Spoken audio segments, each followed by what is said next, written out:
الله أكبر.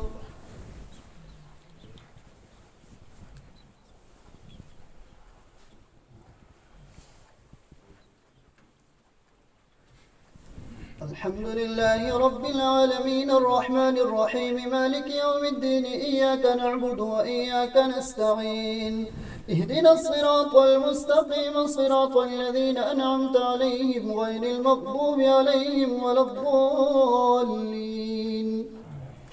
إن الذين يكفرون بآيات الله ويقتلون النبيين بغير حق ويقتلون الذين يأمرون بالقسط من الناس فبشرهم بعذاب أليم.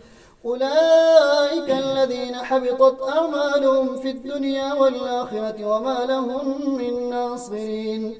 ألم تر إلى الذين أوتوا نصيبا من الكتاب يدعون إلى كتاب الله ليحكم بينهم ثم يتولى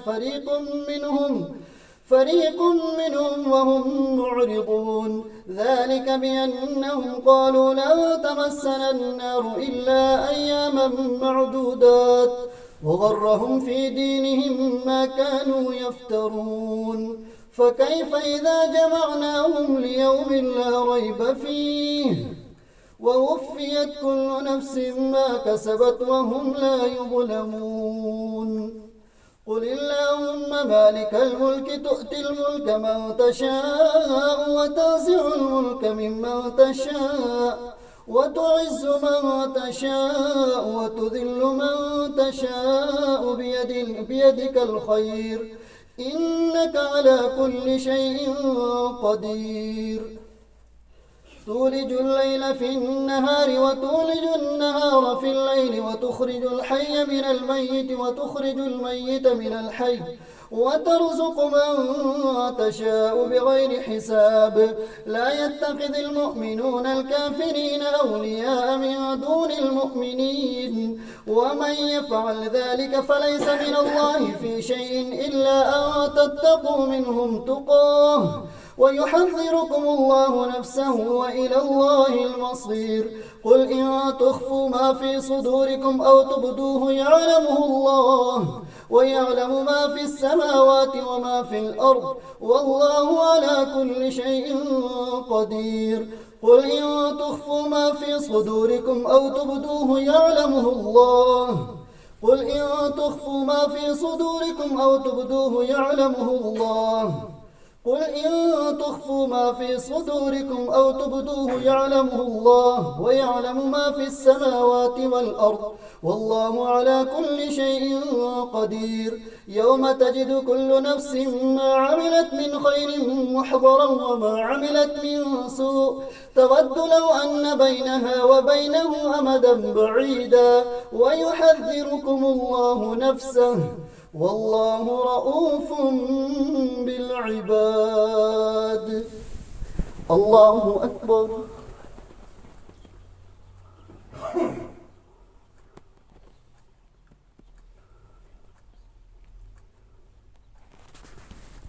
سمع الله لمن حمده. الله أكبر.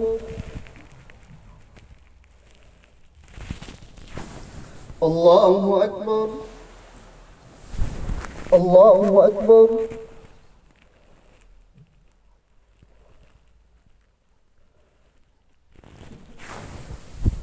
الله أكبر. الحمد لله رب العالمين الرحمن الرحيم مالك يوم الدين إياك نعبد وإياك نستعين اهدنا الصراط المستقيم صراط الذين أنعمت عليهم غير المغضوب عليهم ولا الضالين. قل إن كنتم تحبون الله فاتبعوني يحببكم الله ويغفر لكم ذنوبكم والله غفور رحيم. قل أطيعوا الله والرسول فإن تولوا فإن الله لا يحب الكافرين.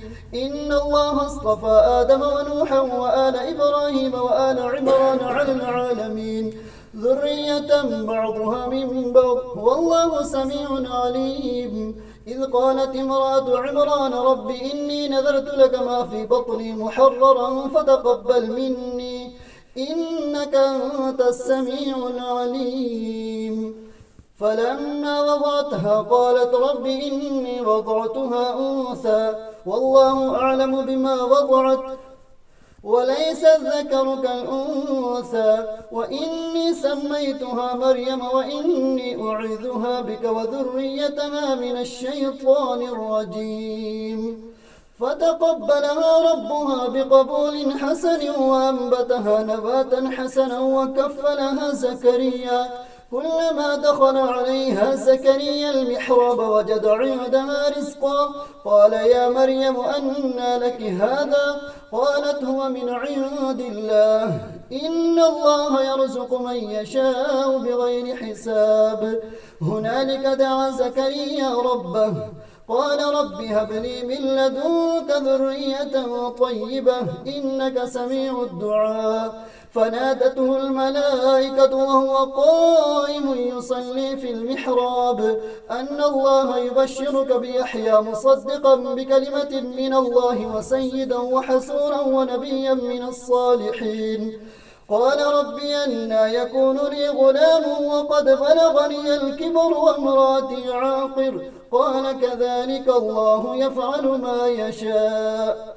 قال رب اجعل لي آية قال آيتك ألا تكلم الناس 3 أيام إلا رمزا واذكر ربك كثيرا وسبح بالعشي والإبكار.